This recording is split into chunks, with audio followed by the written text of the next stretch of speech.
Welcome back mga tol, at muli ay nagbabalik tayo dito sa ating channel Agent Expose. At ngayon ang ating i-expose ay itong video muli ni Learning Express 101. Nandyan sa may description box yung link ng kanyang channel, kaya pwede nyo bisitahin yung channel at mag-subscribe na rin kayo sa kanyang mga tol. At ang pag-uusapan natin ngayon mga idol ay itong ang Diyos daw na tinutukoy sa Genesis o yung nando sa Bible, yung unang libro, first book doon na Genesis, ay mga alien daw yung sinasabing Diyos doon, no? So ito isa naman sa mga magpapagulo sa mga ating mga kaisipan, magbibigay sa atin ng mga mapanuring isip, no? At ang tawag dito kay Learning Express sa title niya yung Anunnaki series. So siguro sa series din natin to mga tol, pagre-reactan natin tong lahat to para mas maging malinaw sa atin, no, itong video niya. So huwag nyo kakalimutan din mga tol na suportahan yung channel natin. Meron po tayo dyang TikTok shop at Lazada shop dyan sa link sa may description box. So huwag na natin patagalin to, at interesting ako itong topic na to. Ang Diyos daw na tinutukoy sa Genesis ay mga aliens. So start na tayo mga tol. Let's go.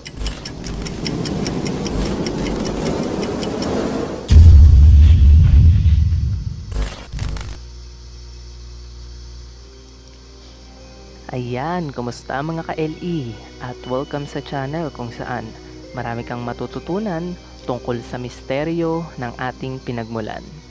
Ito ang Learning Express 101. Subscribe kayo sa kanya mga tol. Pag-uusapan natin ang mga Anunnaki at aalamin natin kung saan sila nagmula at kung ano ba ang ginawa nila dito sa ating mundo. Pero bago tayo mag-umpisa, gusto ko lang muna magbigay ng disclaimer. Okay, disclaimer muna mga tol. Ang mga mapapanood nyo at maririnig ay mga teorya lamang.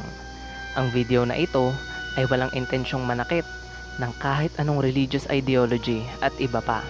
Ang video na ito ay nais lamang ibahagi ang kasaysayan ng pinakaunang sibilisasyon mula sa Mesopotamia.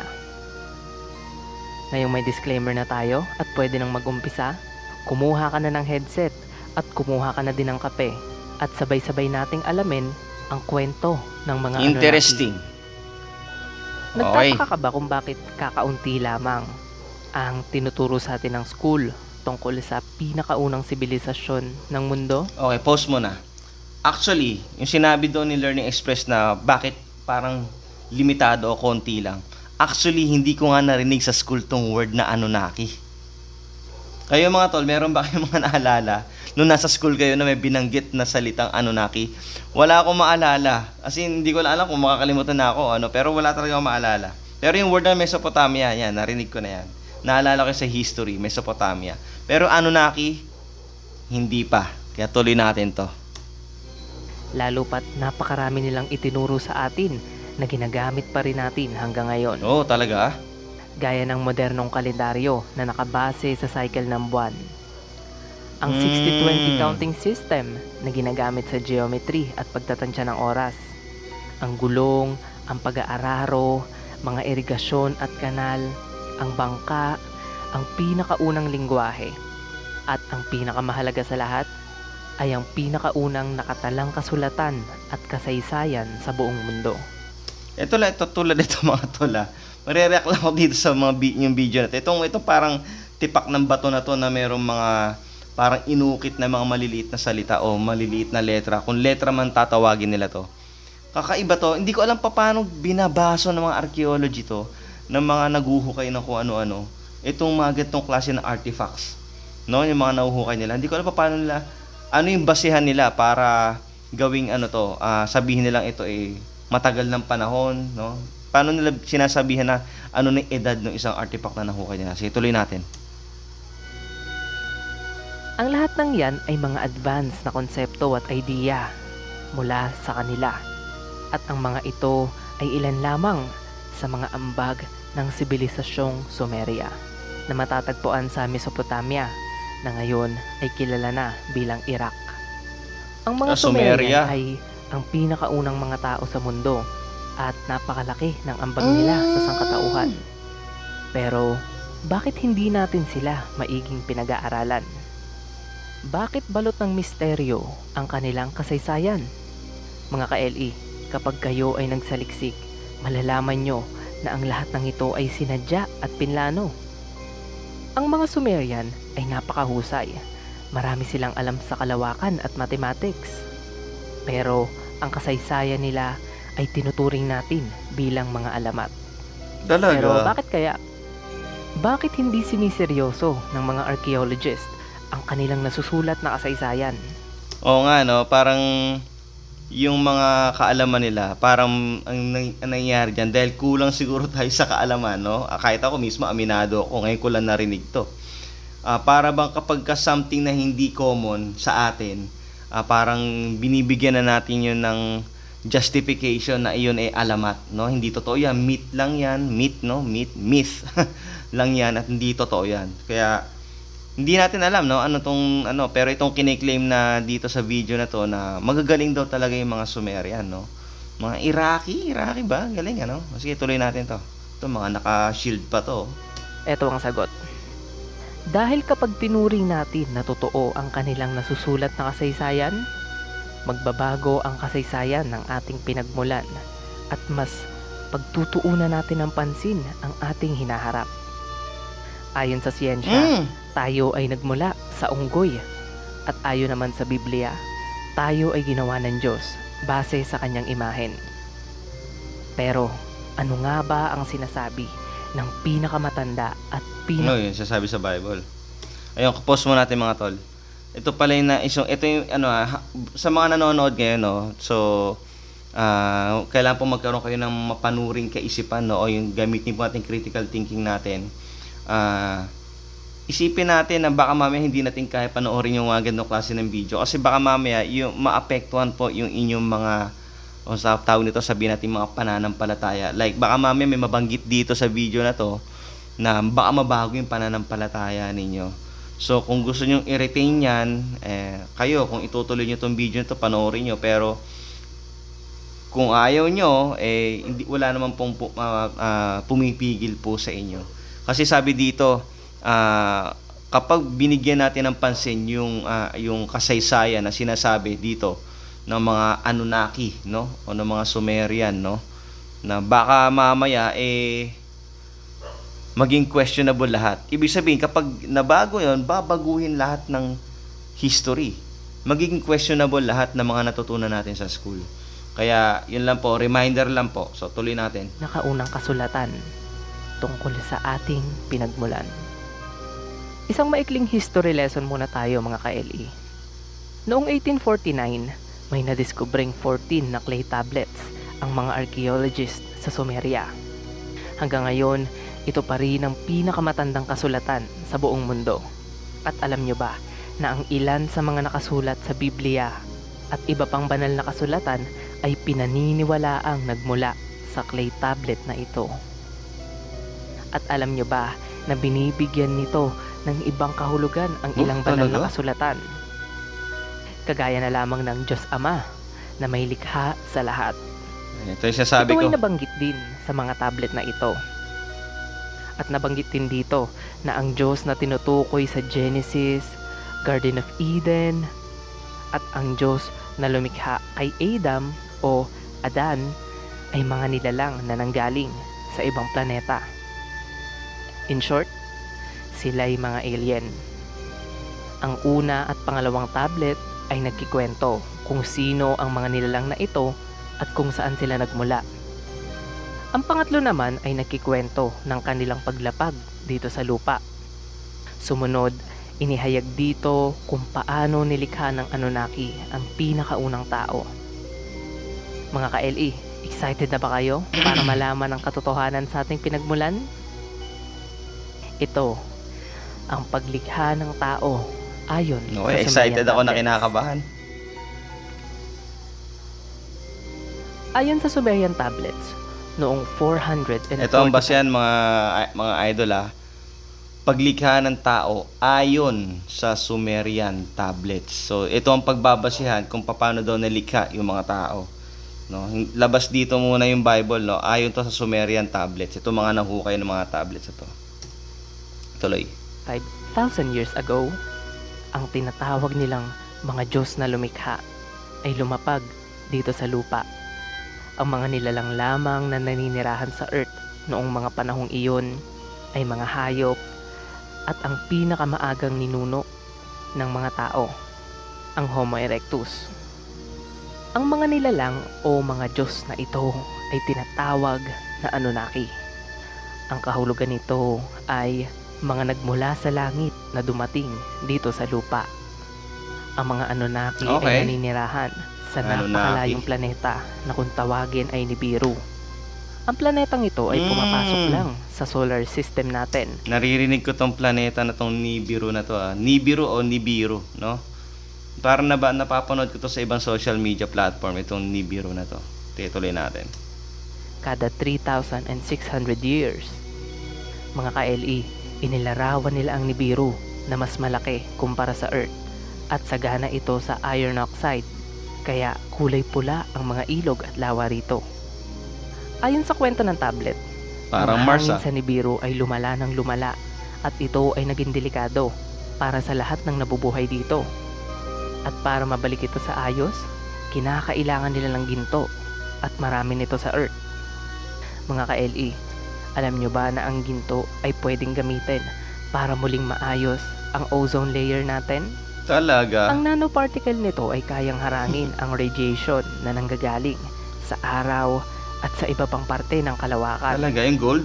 Ito ang dahilan kung bakit balot ng gold foil ang space station ng NASA. Balik tayo sa kwento. Nang dumating ang mga Anunnaki sa Earth, ang buhay nila ay umaabot ng humigit sa 100,000 taon. Nagtatag sila ng minahan sa Persian Gulf at tinawag nila itong Eridag, ibig sabihin Earth Station 1, sa ilalim ng pamumuno ni Enki. Ayon sa tablet, Enki? nang ang hari ay bumaba mula sa kalangitan, ito ay sa Eridag. Ang mga Anunnaki ay hindi nag-iisa. Sila ay may kasamang ibang lahi ng extraterrestrial na kung tawagin ay mga Igigi. Ang mga Igigi ay tinuturing na mababang nilalang at nagmimina sila ng ginto para mapagsilbihan ang mga Anunnaki. Nang lumaki ang sibilisasyon, dinanas ng mga Igigi ang pinakamalupit at pinaka nakakamatay na pagtatrabaho. Ang kwentong ito ng mga Igigi ay recorded kahit pa sa Babylonian tablet na 4,000 years old na.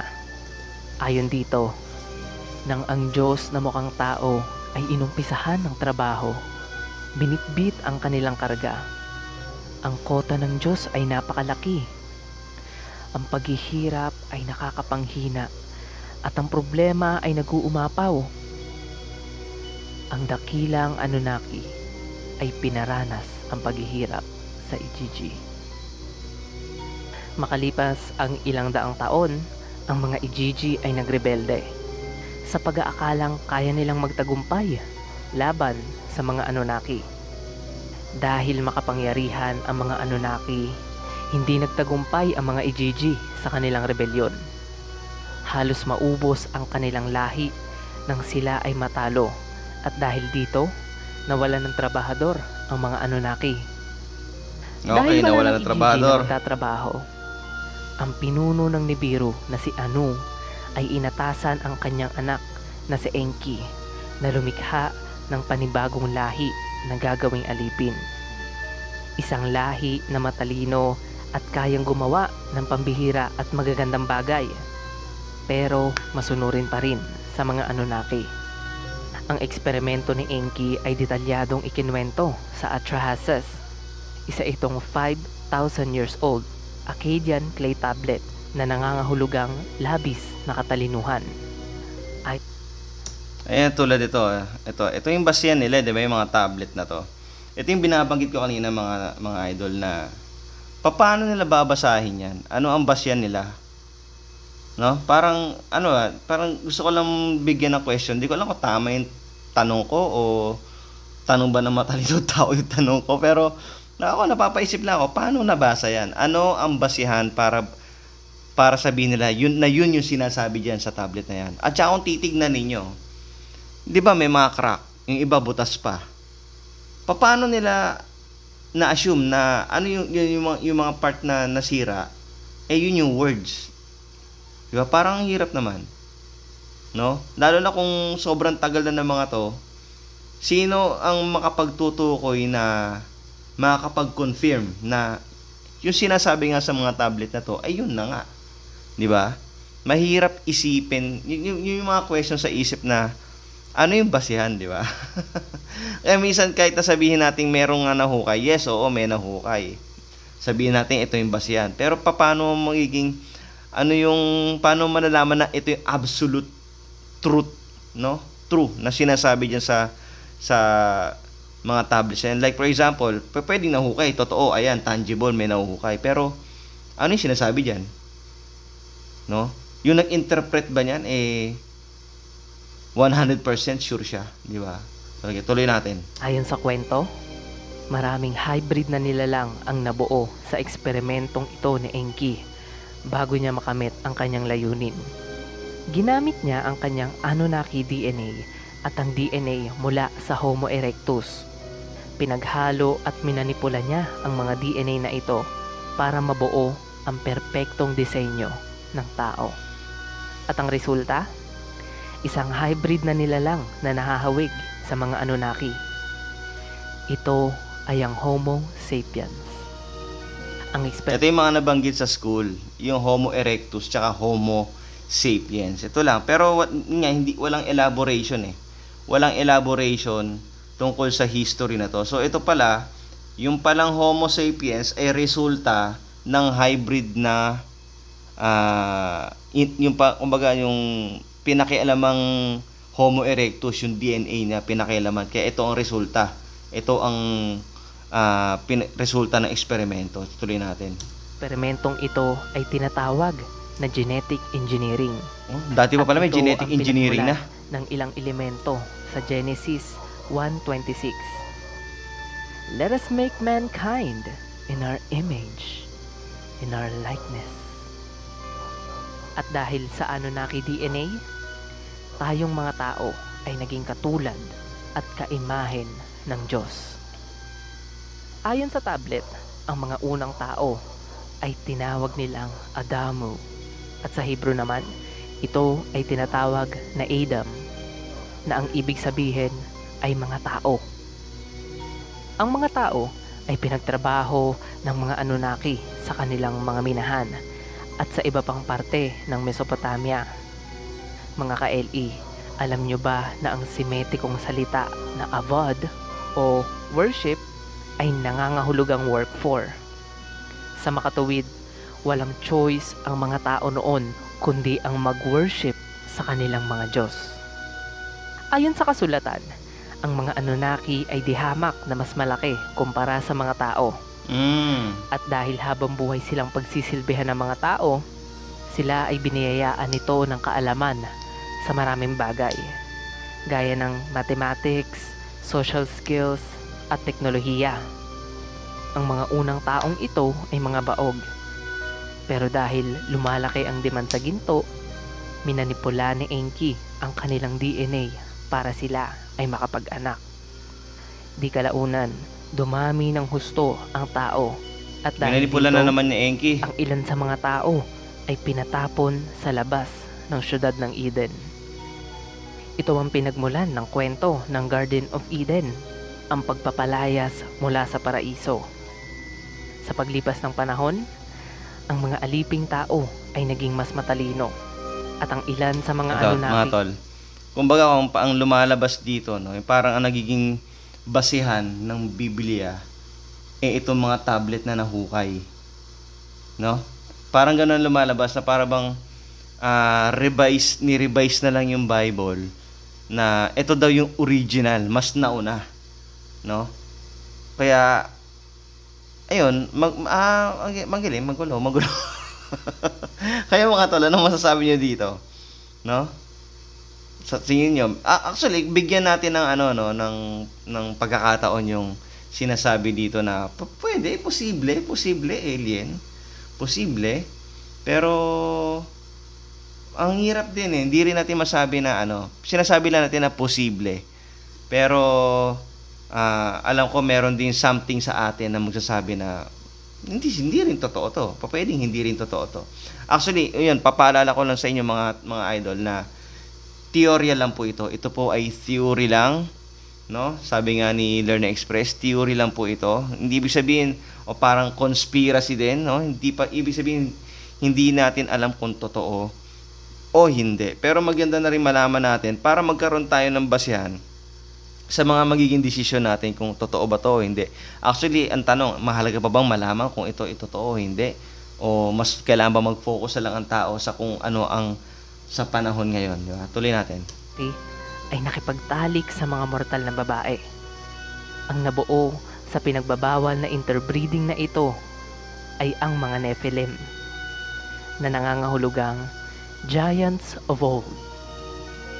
Ayon sa kwento ng tablet, ang gawaing ito ay kinagalit ni Enlil. Siya ang leader ng mga Ito yung mga Nephilim naman. At kapatid siya ni Enki.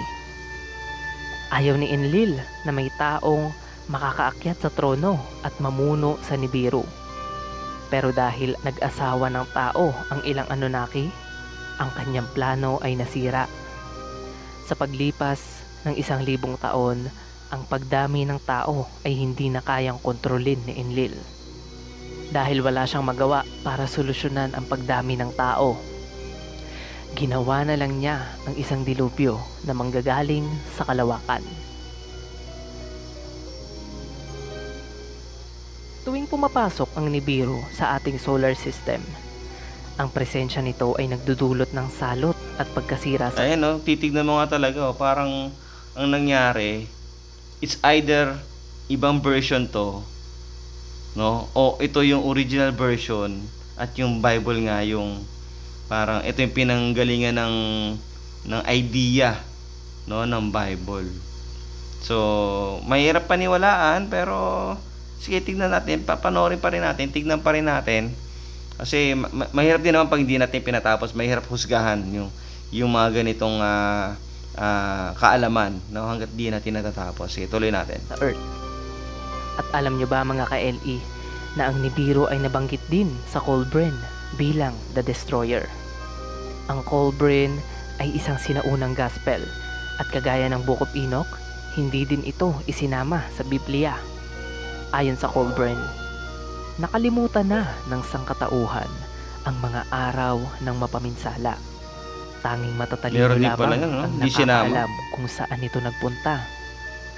At ito ay magbabalik sa itinakdang oras. Ang mapaminsala, ito ay maliwanag at mabangis at may pabago-bagong kulay, isang hindi matatag na itsura, isang mabangis na bola ng apoy. So ito nung nakasulat ito, the destroyer, its color bright and fierce and ever-changing, was an unstable appearance, a fierce body of flame. Actually, merong mga video sa ibang social media platform na raw video, no, cellphone, kuha ng cellphone na bakit nga parang dalawa yung araw, no? Bakit dalawa daw yung araw? Pero ang sabi nung mga iba, lalo sa comment section na nakita ko, yun daw ay yung Nibiru o Nibiru, no? So, tingnan natin. Ang tablet ay nagkikwento ng isang pinsalang naganap noong lumapit ang Nibiru sa Earth. Ayon dito, sa una, magkakaroon ng itim na tuldok sa araw. Pangalawa, hihina ang magnetic field ng Earth at iinit ang paligid. Pangatlo, matutunaw ang mga yelo sa North and South Pole. Ang mapaminsalang kaganapang ito ay tinatawag nilang dilubyo o mas kilala bilang Great Flood. Ayon sa tablet, ang mga araw bago ang araw ng baha, ang kalupaan ay nangangalit, umuungol na parang may sakit.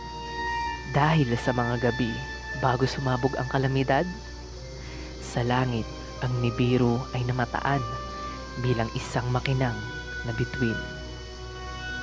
Ayon sa tablet, naisip ni Enlil na ang pagbahang ito ay paraan para mawala sa Earth ang mga walang silbing tao. Dahil dito, siya ay umalis at bumalik sa Nibiru. Pero ang ibang Anunnaki ay mas piniling manatili at pinagmasdan nila ang malawakang pagbaha mula sa kanilang barkong pangkalawakan na nakalutang sa langit. Mga ka-LE, alam nyo ba na ang Great Flood ay malinaw na inilarawan sa tablet na ito? Ayon dito, pagkatapos ang araw ay nabalot ng kadiliman at sa gabi ang buwan ay mistulang nilamon ng isang halimaw. Ang lupa ay nag-umpisang umuga dahil sa malakas na pwersang walang nakakaalam kung saan nagmumula. Ang mundo ay nagulo. Sa sinag ng madaling araw, isang maitim na ulap ang bumangon sa abot tanaw. Ang liwanag ng umaga ay napalitan ng dilim. Pagkatapos, ang ingay ng gumugulong ng kulog ay sumabog sa kalangitan at ang makapangyarihang kidlat ay nagliliwanag sa kaulapan. Sa araw na iyon, ang hindi malilimutang araw na iyon, ang dilubyo na may dagongdong ay nagsimula. Nagulat ako dun. Sa puntong iyon, ang lahat ng yelo sa South Pole ay natunaw at sumanib sa dagat. Ito ay lumikha ng malaking tsunami sa bawat sulok ng mundo. Ang tsunami ay nagpatuloy patungong sa hilaga hanggang marating nito ang siyudad ng Eden. Isa ito sa pinakaunang komunidad na binuo ng mga Anunnaki, na ngayon ay matatagpuan na sa ilalim ng Persian Gulf. Naawa si Enki sa mga taong kanyang nilikha dahil sila ay walang mapupuntahan kapag bumaha.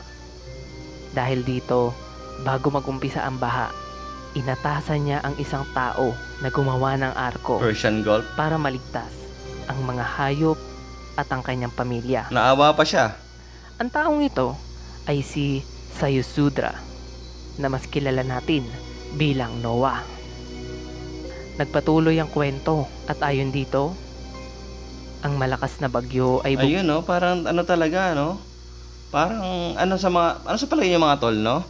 Yung Bible ba, ito ang naging basihan, itong mga tablet na to, no? Kasi halos pareho siya sa mga account na tulad ng Noah's Ark, yung unang tao na si Adam at si Eve, no? Parehas siya.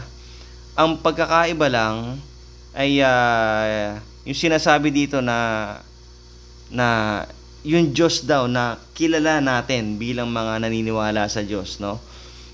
Yun daw yung mga alien, no? Parang sa tingin nyo, ano sa palagay mga tol? Gusto ko rin malaman kung ano yung mga masasabi nyo tungkol dito. Nakikurious talaga ako yung ibang tao anong iisipin sa video na to. Sige, tuloy natin. Bumuhos mula sa langit at ang baha naman ay binayo ang kalupaan sa loob ng 7 araw hanggang sa ito ay kumalma. Sa Pero ang Yusudra, pag-ulan Noah, ay nagpatuloy pa din ng 40 days at 40 nights. Alam nyo ba mga ka-LE na ang kwento ng Great Flood ay recorded sa kasaysayan ng halos lahat ng sibilisasyon sa mundo? At ayon sa mga scientists, ang dagat ay mas mababaw ng 450 feet noong unang panahon. At ang mga yelo sa Antarctica at Greenland ay nagpapakita na noong unang panahon, nagkaroon ng mabilis na pag-angat ng karagatan. Ito ay isang indikasyon na totoong nangyari ang Great Flood noong unang panahon. Pagkatapos ng pagbaha, muling nagtayo ang mga Anunnaki ng panibagong istasyon sa Earth. Ayon sa tablet, itinayo ng mga Anunnaki ang kanilang gusali na nakalinya sa posisyon ng mga bituin. Ang sabi sa tablet ay, hayaan ang puso ng kapatagan na sumalamin sa kalangitan. Nang si Enki ay sumang-ayon dito, si Enlil mula sa malayong kalangitan ang sumukat. At ganun nga ang nangyari. Mga ka-LE, alam nyo ba na ang pyramid at iba pang sinaunang gusali ay talagang nakalinya sa mga bituin? Lumipas ang ilang libong taon at tuluyan ang nilisan ng mga Anunnaki ang Earth. Ang kanilang impluwensya ay kumalat na sa bawat sulok ng mundo. Sa China, sa India, sa Africa, Sa South America at sa Australia. Sa kanilang paglisan, iniregalo nila ang Sumerian civilization sa sangkatauhan. Ang mga Anunnaki ang nagturo sa kanila kung paano magpatakbo ng isang sibilisasyon, at sila din ang nagtalaga ng kanilang magiging hari. Ito ang interesting, mga ka-LE. Ang mga hari ay tumatayong representative ng mga Anunnaki dito sa mundo, at namumuno sila gamit ang sinaunang batas at prinsipyo ng mga Anunnaki. Ang mga tinalagang hari ay manipulado ang mga DNA upang sila ay maging matalino at maging mahusay sa pamumuno. Okay. Si Haring Solomon ay halimbawa ng katalinuhan at kahusayang ito. Sa huling bahagi ng kwento, sinabi dito na muling babalik ang Nibiru sa takdang panahon. Papasok ito muli sa ating solar system, at sa panahong iyon, lalapag muli ang mga... Pero yung kwento ni, kung familiar kayo sa kwento ni ni Solomon, no. Kung di ako nagkakamali, no. Correct me if I'm wrong, mga tol, hiningi niya sa Diyos, no. Gusto siyang bigyan ng Diyos sa maraming blessing, no, iba-ibang klase ng blessing, pero alam mo, hiningi ni Solomon ay yung wisdom, no. Yun ang hiningi niya. So dito naman sa account na to, sinasabi sa video na to, sa ayon doon sa mga tableta, no, tablet na nahukay, ay minanipula daw, no, yung DNA, no, ng mga hari na representative daw, no, representative daw ng mga Anunnaki. So yun daw, doon daw pinanggalingan ng talino, no, at husay sa pamumuno ni Solomon. Sige, tuloy natin. Mga Anunnaki para muling pamunuan ang sangkatauhan. Ito ang misteryosong kasaysayan ng Sumerian civilization, ang pinakaunang sibilisasyon sa buong mundo. Ayon sa mga archaeologist, ang mga kwentong ito ay katang-isip lamang ng mga sinaunang tao. Pero ang mga Sumerian ay naninindigan na ang mga kwentong ito ay totoong nangyari noong unang panahon.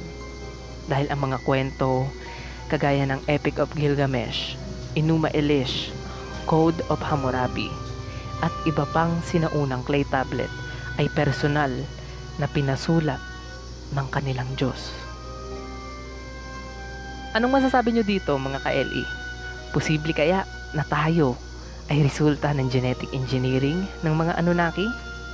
Ito kaya ang dahilan kung bakit may iba't ibang version o lahi ang mga tao ngayon? Tayo ba ay mga hybrid na nilalang? Totoo kaya na may mga alien na bumaba sa mundo noon? Kung totoo ito, kailan kaya sila magbabalik? Maraming salamat ka, LE, dahil sa pagsama sa akin nice hanggang question, sa dulo. Kung Oo nagustuhan nga, mo ang video na ito, huwag mong kalimutan mag-iwan ng like at mag-subscribe para ma-update ka sa mga bago nating upload. Kung gusto mo ng shoutout, mag-comment ka lang sa baba at isasama natin yan sa susunod na upload. Hanggang sa muli ka, LE. Paalam. Ayan mga tol, so siguro dito natin puputulin to. At yun nga yung tanong na iniwan dito sa video na to, no? Totoo kaya? Tingin nyo, ano masabi nyo dito mga tol? Na tayo ba ay resulta ng genetic engineering ng mga Anunnaki? At kaya tayo meron Japanese, Taiwanese, American, Indian, Russian, ay dahil nga doon sa genetic engineering daw ng mga Anunnaki. So, ayun, again, paalala ko lang mga idol, no? Ito ay walang kasiguraduhan. Ang isang bagay lang na sigurado ay may nahukay na tablet. Sigurado yon. Ngayon, hindi ko lang alam kung nasaan na itong mga tablet na to. Baka may nakakalam sa inyo dyan. Comment nyo naman dyan sa may baba. Kung alam nyo kung saan na, may balita kayo kung nasaan na itong mga Epic of Gilgamesh ba? Mga ganon. No?